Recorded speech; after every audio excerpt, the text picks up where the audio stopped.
Hey, what's going on, my friends? We are back for another training arc. You guys are going to join me on my off day.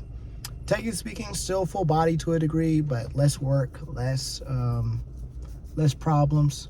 Kind of tired, but we got to get this done so we can have 2 days worth of rest. I also want to come up here and talk about, before we even get the video started, first and foremost, the clips you're probably going to see are just going to be workout clips throughout the week and the ones that I take tonight. But also, I want to come on here and talk about two victories and one mishap when it comes to conversations. Okay, ooh, I am black. A lot better. Cool, that looks a lot better. Anyway, hello, hey, how you doing? All right, so basically, first one, victory, kind of bad, kind of good, pretty medium. There's this one chick at work. I think that she was really cool.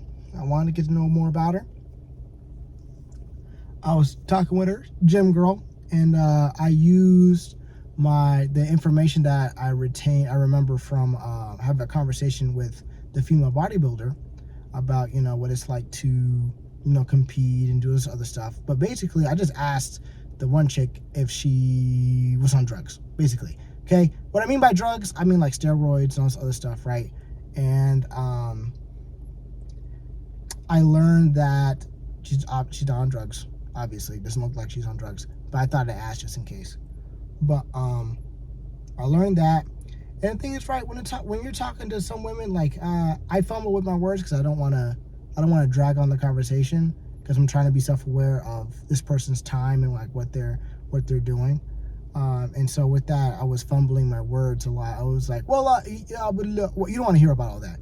Let me just keep it simple, keep it short. Not on drugs. Never gonna start drugs. You might start drugs later. Who knows? Okay. So like that was like a mid-tier victory. I wish I could have ended the conversation a lot better. But with that, second thing, definitely a victory. There's one guy I was working, and he was replacing all the fire extinguishers. I didn't know anything about these things, right? But apparently there's like an entire staff that goes around and replaces fire extinguishers. I think every 12 months? No. Anyway, I talked to him about like him replacing the fire extinguishers. And the reason why I asked it, because I remember as a kid, I was watching this show about like 100 Ways to Die. And one of the deaths were there was an old fire extinguisher, and the actor went to go, like there was a fire, the actor went to go, but because the fire extinguisher was so old, it like blew up, and like the handle like impaled him in his heart or whatever. Okay, it's one of those weird things that stick with me. There was another death on there. I'm not going to even talk about that, but there was another death on there. I was just like, yeah, I do not want to mess with a fire extinguisher that's old. So basically, I asked him, hey, look, why do you guys need to change it all the time? And he's telling me, I think the fire extinguishers have like a shelf life of like 12 years. Might have been 12 months. Don't quote me on that. I don't remember fully. But apparently him and his brother or his stepbrother or something like that have had a business where they just go around and changing fire extinguishers all day. And they have to check the PSI. They have to check the PSI, empty out all the bad fluid and stuff out, all the other stuff. But I didn't know that about, I didn't even know like that was like fire safety stuff. Like I would imagine they didn't be replaced, but I never like seen them like actively get replaced. So that's something I did learn. And then an absolute failure for this part right here. My absolute failure was, I was having this conversation with this guy, and we see each other a lot, and he just started like, hey, how you been? Right? And I was walking away because I was busy. I needed to go somewhere and do stuff. But basically, he opened up conversation. I was talking with them, and like I was trying to leave the conversation to go do some work, and I missed out on an opportunity to like continue, but like I ended that conversation poorly because one, I didn't try to engage with the guy. Secondly, I had like maybe 5 minutes, so I could have spared some time. but also I just, that conversation was just a failure. Like, it felt rushed. It didn't feel like it flowed very well. And at the end of the day, some things I could have did better. I could have switched my body language to make it look like I was at least engaged with the person who was talking. Asking some more questions, either about his life, about himself. Really try to get to know this person as at least a casual acquaintance, casual coworker. It's an older dude, older black guy. He looks like a writer. He's not a writer. I asked, but he reminds me of like a Quan Mills, like a happy looking Quan Mills. Don't ask me why, but if you look at Quan Mills, that's basically what he looks like. Okay, that's what he reminds me of. But yeah, with that, now we're gonna get into our workout. Gang, gang, gang, gang. Don't join the gang. Don't goon. They're both bad.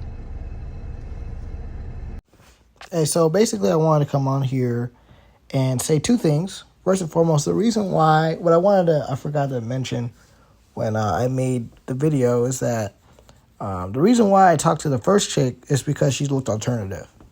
And something about alternative people is that some people are performative, some people simply have piercings, and other people are actually like about that life. Okay? And the thing is, when you talk to alternative people, for the most part, their politics like align with each other. Like if they're truly within like the goth, punk, emo stuff, whatever. Okay, politically they're usually around that same area. Okay, and the reason why I'm interested in those people because I really don't understand how they think. Okay, and so when I'm talking about to this first chick, she looked alternative and she went to the gym. One of those things I was interested in, and the other one of those things I go to the gym. So obviously you're watching the clip of me going to the gym right now. Okay. Okay. You're watching me go to the gym. But, that's what I want to come on in here and say. This is something I did forgot. I might have put it in the beginning of the video, but, yeah, do not fetishize, the goth chicks unless you're actually goth. If you just want to e-girl with goth aesthetics, then, say that, but just saying that. That's all I wanted to say. I wanted to come on and say that. And, yeah, adios, friend. That being said, we are now back to regular programming. This week, we did a really bad job of tracking our weight. We just got up in the morning and went straight to work because we actually did relatively good for our scheduling this week. And I was just like, I don't even have to do anything. And we totally forgot to weigh ourselves. But for the numbers we did get, we measured for 4 days. So it was 152, 152, 152, 151.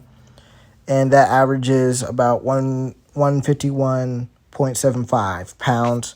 Also, we went to the gym to get a body scan.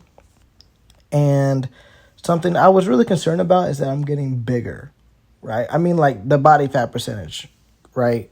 So essentially what I mean is I'm now almost at 19% body fat, okay?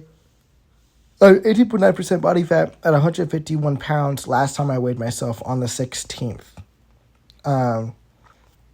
I ate that day, so that might have been a factor, but also I don't even feel like I look at 18% body fat. I still look like I'm at 17.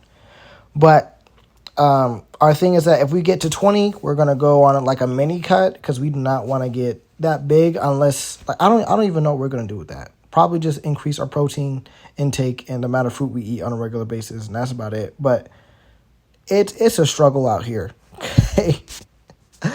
Like, it's great that we're growing, but also it's like it kind of pisses me off that I have to gain some body fat, and I feel fat when I'm looking at myself.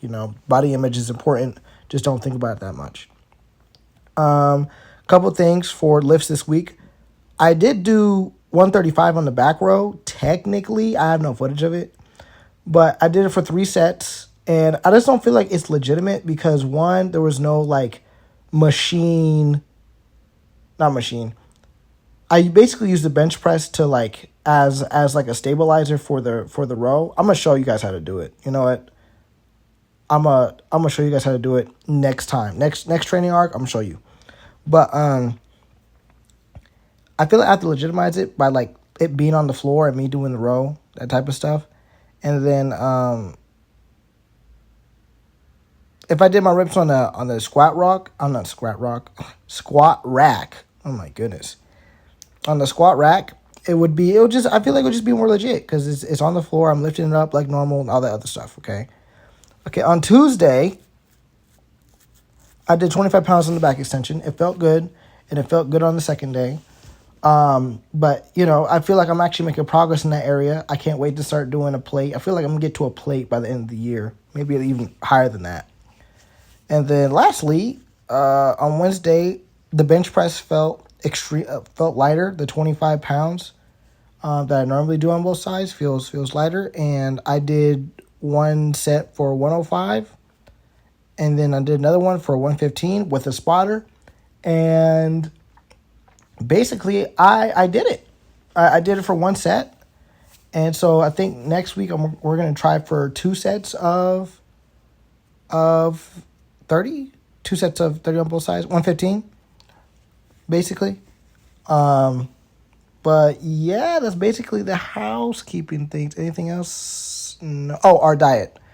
We were broke this week, so basically we had Costco rotisserie chicken, broccoli. Obviously, we had our regular breakfast, cornbread, 3.5 sausages, 3.5 sausages, and 2 eggs, Chobani protein, Costco. And then for dinner, we had some meal prep from the little meals. But that's about it. Adios, friends. Hope you guys enjoyed the rest of the video. Gang.